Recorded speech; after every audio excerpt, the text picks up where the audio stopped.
Helmuth lays it down, so a small pot for Lyle Berman, a man who may have surprised some with his run to the quarterfinals. I'm very happy to make the final eight. I played good, by and large. When all the money was in, most of the time I had the best hand. But I played good and played a little lucky.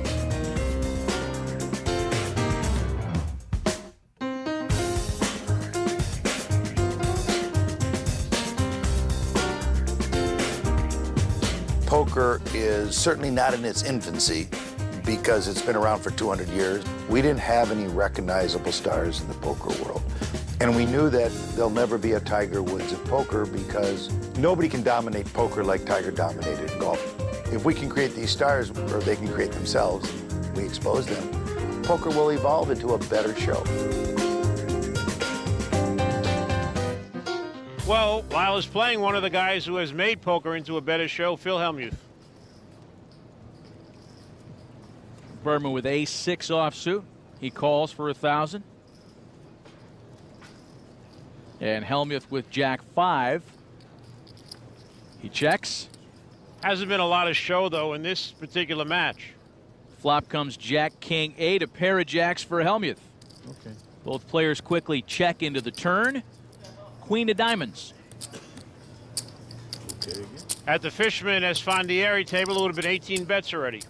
On the river, Lyle Berman makes a straight with the 10 of diamonds. Phil Hellmuth has checked himself into oblivion here. Berman bets 2,000.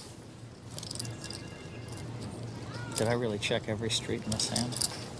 And then fold it on the river? Yes, you did. And Lyle Berman takes down the modest pot. Wow. Good checking. I flopped a little something, something. No, I flopped ace high. Yeah, yeah, I know. Whatever it was, I gave it up to you in the end. Well, ace high turned into a nice straight. I know, I know, I know. I just let you free. You know? Little change of pace here. They both told the truth about their hands. Action continues at the featured table. 10-5 suited for Hellmuth. He calls. Berman with king-9. So he checks to see the flop. Flop comes 8-10 king, a pair of 10s for Hellmuth, kings for Berman. And Lyle has checked his kings. And Phil this time is betting second pair. No free this time. No free. Nope. So Berman calls. The turn's a jack of hearts. That also makes Lyle an open-end straight draw. Both players checked. I think Lyle was going to play back at Phil. He wanted Phil to bet. River brings a 5. Now that makes Phil 2 pair. Phil has the best hand now. Berman bets 3,000. Now Phil should put in some sort of raise here. He's got 2 pair. A very strong hand and heads up.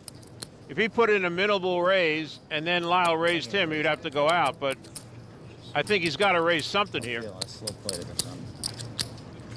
I just Nuts. Instead, he calls, and his 2 pair win the pot. I said I was thinking of raising. Unbelievable. I have the stone nuts, I thought. I said I was thinking of raising. Yes, you did. I would have thrown it away. Actually saved money there. 10-5. You would have raised me, I think. 6,000 more. Nah. What am I going to get paid off? I mean, yeah, I mean, that's the problem. What are you going to get paid off I know, with? I know. Come I on. know. It's like putting your money in dead. You played it perfect. You gave me a chance to pay off with a 10 on the end. It's amazing how pleasant it is to play with Phil when he wins the hand. More from the Golden Nugget on the National Heads Up Poker Championship right after this.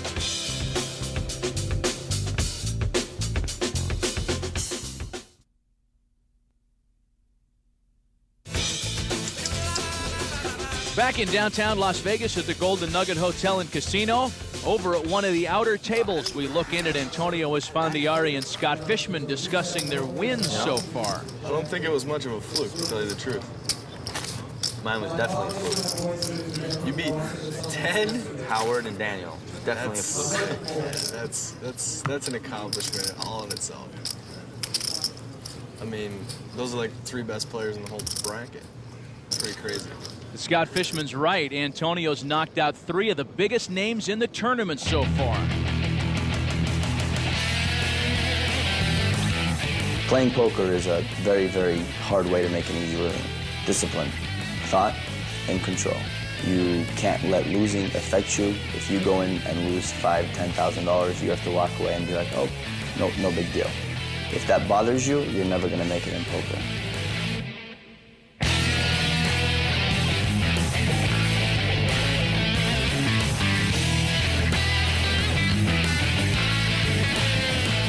They call me the magician. I love poker so much because every single hand is a unique situation and different than any other hand. You can never have the same situation twice. Therefore, it's never boring, and you're always learning. Well, it's never boring for Antonio because he plays every hand.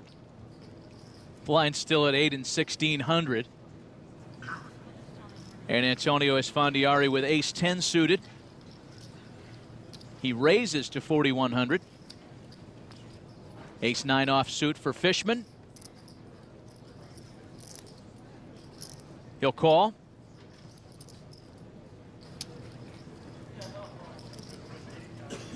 So the flop comes 10-5-7, a pair of tens for Esfandiari. Fishman checks. And Antonio bets out 5,400. Now Scott is thinking about calling. He has absolutely nothing. This is like an Antonio move here. He calls the 5,400. All he has is ace high. No help for him on the turn with a king of hearts. Fishman checks.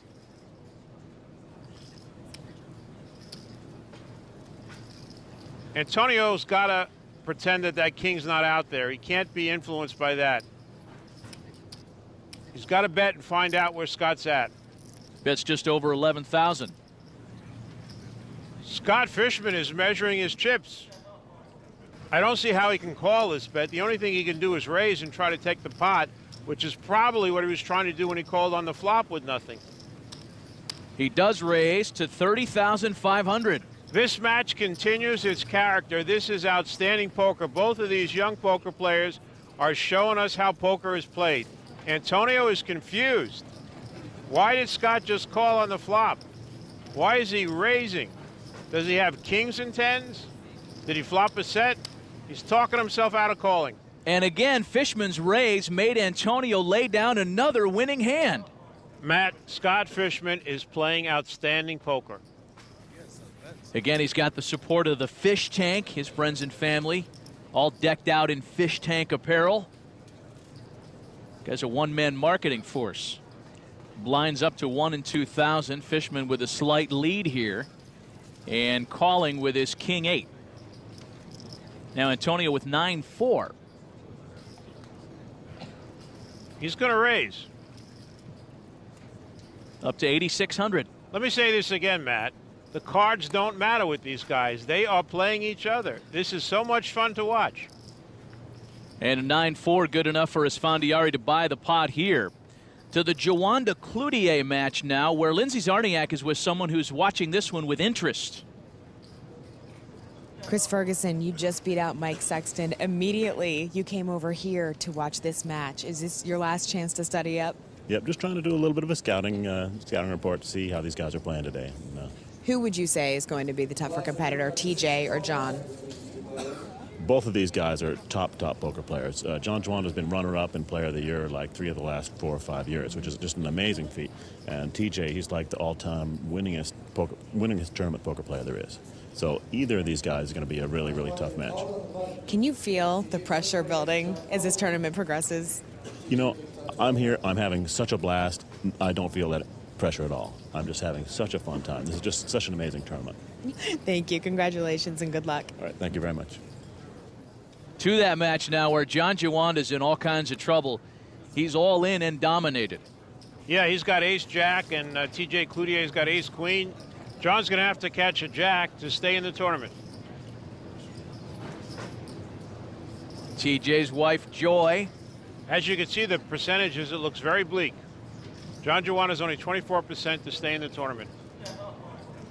John Juanda, one of the favorites in your pick, as you mentioned. His tournament life on the line, but he catches a jack on the flop. A quick reversal of fortune. Look at those figures. Now John Juanda is 84% to double up and finish this pot with $142,000. TJ's looking for a queen. It doesn't come on the turn, a 9 of clubs. Well, now TJ could also win with a 10. John Juanda has to avoid a 10 or a queen. There's Chris Ferguson waiting for the winner, waiting for his next opponent like a boxer. The river card,